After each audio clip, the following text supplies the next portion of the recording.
Israel dilaporkan mulai kewalahan menghadapi perang di Timur Tengah melawan berbagai front perlawanan.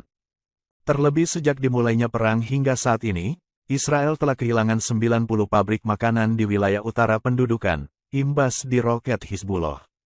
Dilansir dari Al-Mayadin via Tribun News, Selasa, tanggal 23 Juli tahun 2024, serangan Hizbullah ke Israel semakin membabi buta belakangan ini.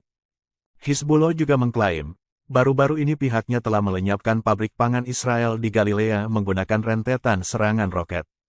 Dikatakan setidaknya 90 pabrik kini lenyap tak bersisa di wilayah tersebut. Bahkan 500 pekerja dari pabrik-pabrik yang dimaksud terdampak pemberhentian hak kerja, PHK, massal. Otoritas Israel memperkirakan rezim Zionis saat ini mengalami kerugian lebih dari 100 juta shekel atau sekitar 27 juta dolar. Diketahui sebelumnya, pengeboman yang dilakukan Hizbullah berujung membuat pemukim Zionis terusir. Selain pabrik, setidaknya 80.000 pemukim Israel di wilayah tersebut terpaksa harus mengungsi. Hal itu lantaran rumah-rumah mereka diledakkan Hizbullah tanpa henti tak mengenal siang maupun malam. Bahkan puluhan ribu warga Israel yang terusir itu mengaku enggan kembali ke rumah-rumah yang mereka duduki. Mereka juga menyalahkan pemerintah Israel yang gagal mencegat rentetan serangan yang diluncurkan perlawanan Lebanon, Hizbullah.